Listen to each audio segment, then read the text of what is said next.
Hello everyone and welcome back to Jessie Kate Creates. I'm Jessica and in this video I'm going to be making a Rosh Hashana themed card. So to start this card I am using this Hex Kaleidoscope Slimline die from Spellbinders. It was their August 21 large die of the month and I am using the rim and the pattern. And when you use those together, it cuts out these really pretty frames or backgrounds. And I cut out 5 of these from 80-pound cardstock. Now I'm going to set those to the side. And I have this piece of acetate. Recently, Jennifer McGuire did a video where she showed how you could get a stained glass effect when you use alcohol inks with acetate. I thought that would be a really fun way to make some honey imagery for my card. So I used some yellows and brown alcohol inks on clear acetate to make this really cool background. Now here I have the rectangle die from that Hex Kaleidoscope die set. And I cut my acetate down so that it would fit the die because this giant piece of acetate altogether it was too big for my die cutting machine because I have a really small one. So I just cut it down so that it would fit onto this die, and I set the other 2 pieces aside and I'll eventually use those for other cards. So right now I have the piece of the acetate with alcohol ink facing my mat. And the clean side of the acetate is facing up towards me, and the clean side is what I am taping my die to. Now when I picked this up, I noticed that it did leave behind a little bit of alcohol ink on my mat, probably because I didn't really know what I was doing with the alcohol inks, and I think I maybe used a little bit too much. So even though it's been a couple days, it didn't fully dry, but that's okay. So before I die cut this, I just used a piece of scratch computer paper so that any excess ink would end up on the computer paper and not on my cutting plates. So now with that done, I'm going to set the acetate aside, and I am taking a second to wipe my glass mat clean because I don't want any of that excess ink transferring to my card. Okay, so now with my mat nice and clean, I am going to glue together 4 of these backgrounds that I die cut out earlier. Now the reason I'm gluing 4 of these together is in Jennifer McGuire's video, which I'll go ahead and link up here in the corner and down in the description of the video.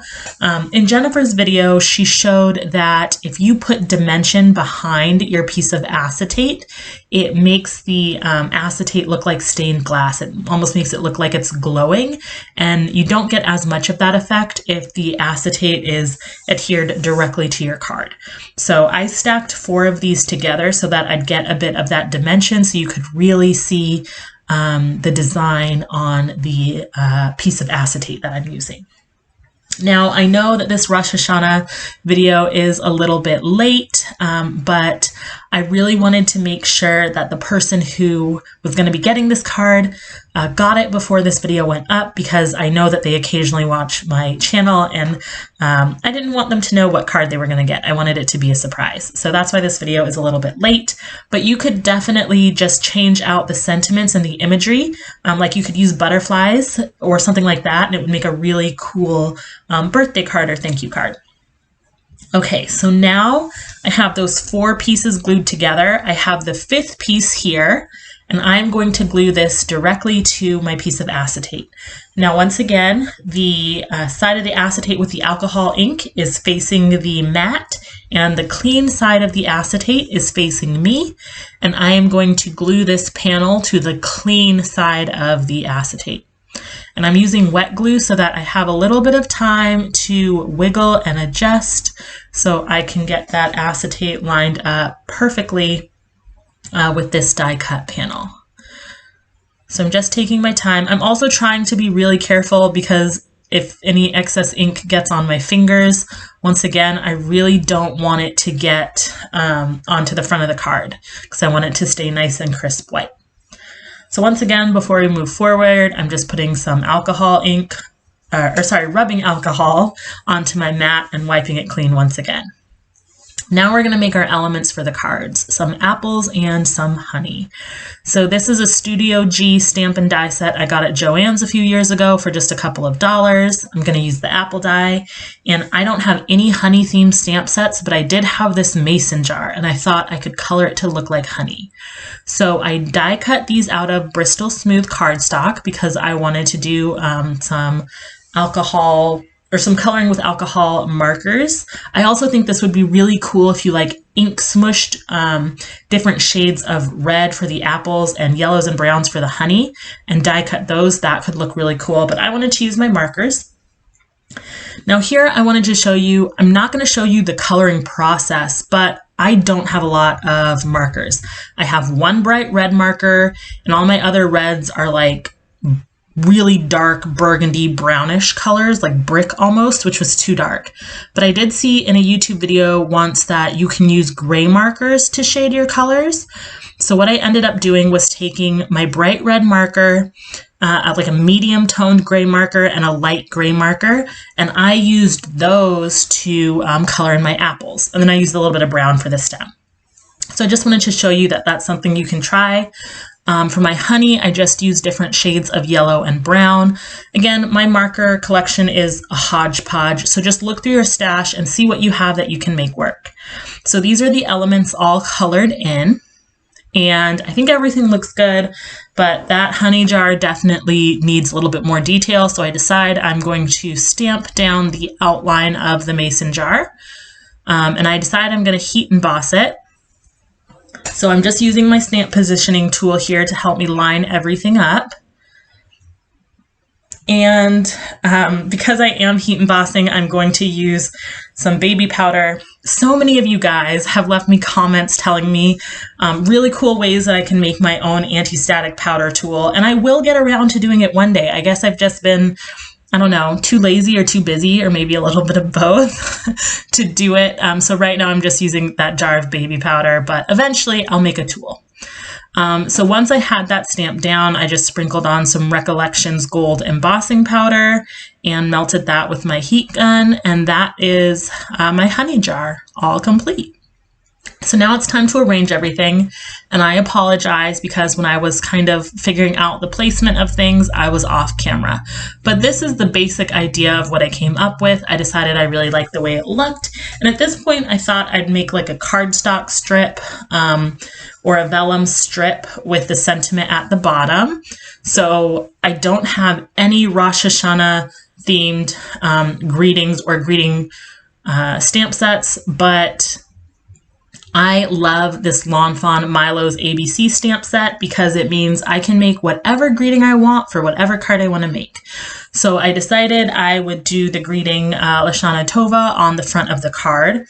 So I'm just taking my time to line everything up with my stamping block. And here I realized that the sentiment will actually fit onto one of those hexagons. So I was like, oh, well, maybe I'll just stamp it directly onto one of the hexagons. So here I'm just testing to make sure that my sentiment looks straight and it looks like it's evenly spaced and everything looks good. So I decided to heat emboss it with gold embossing powder so that it matches the honey jar. So I prepped that and then I go ahead and stamp it with embossing powder. Now, if I had realized I was going to be embossing this, I would have stamped my cardstock before I adhered it to my acetate, because the acetate I used is not heat resistant. So you're going to see it warps really badly. You see how that side is just like completely sticking up? Yeah, that's because this acetate is not meant for using heat with it. So at this point I'm like, man, well, how do I fix this? So I decide, you know what, I'm going to try adding some heat to the acetate and then putting some acrylic blocks on it, and maybe that'll like stretch the plastic and help it to flatten. That, I mean, maybe it worked a little bit, but not much. You can see it's still pretty warped there. But I decide, you know what, just forward and through, because I can't really go back at this point. So I decide to glue it down. I have those 4 stacked elements. I put glue on the top, and now I'm putting the piece with acetate down. And I'm hoping that this is going to flatten it out. But you'll notice that there's definitely, like you'll see here, there's a pretty big bubble there. So I decide to just put some glue there and put some acrylic blocks on top. And I actually put a giant, like 15-ounce Target candle, you know, those huge ones. I set that on top of the blocks and I just left it overnight like that. And now it's the next day.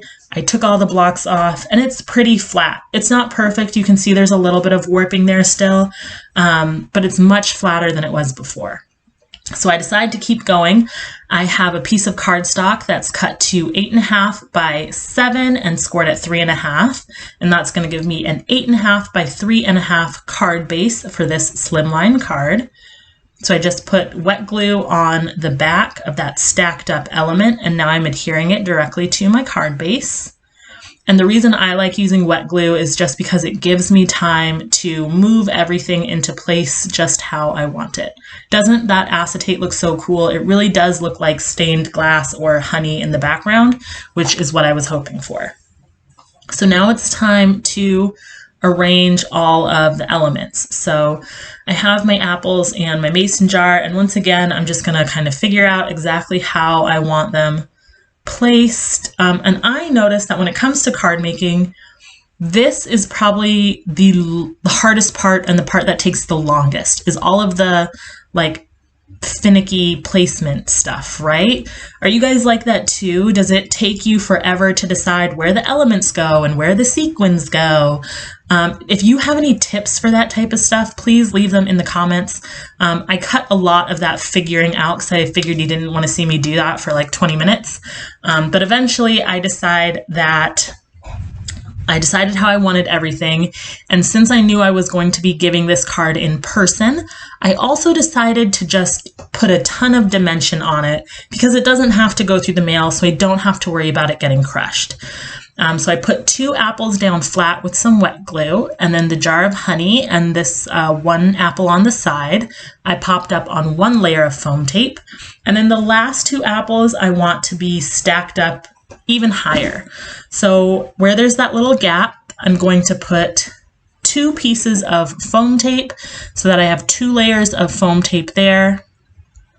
And then the sides of the apple that are going to rest on the mason jar, and the apple over to the left, I just put 1 layer of foam, and that's going to keep everything nice and even since that honey jar is already popped up. Same thing with this apple. The side that hangs off of the mason jar is going to get 2 layers of foam tape, and the side that is on the mason jar, resting on top of the mason jar, gets 1 layer of foam tape. And once again, that just keeps everything nice and even. So once again, I'm just kind of fidgeting with the placement, and then I decide where I like it and just press it down. Ta-da!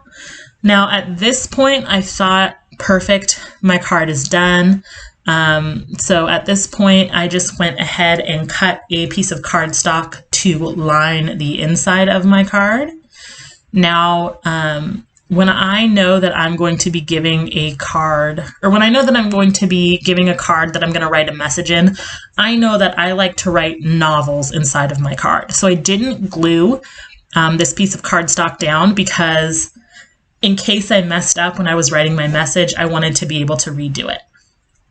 So now I decided, you know, the front of the card looks a little bit flat. I want to add a little bit more interest. So I decided to take a white gel pen and just add some simple highlights to the left side of all of the apples. And it's at this point that I also decided the mason jar looked a little bit flat as well. So I decided that I would add some dimension to the mason jar by using an extremely light blue shade just along the edges of the jar. So I just have a light blue and my colorless blender, and I'm just adding a little bit of color. Now on the video, you can't really see the coloring I did, but in person, it definitely adds just a little bit of interest to the mason jar. And then I also decided that since the apples had highlights, the honey should have some highlights.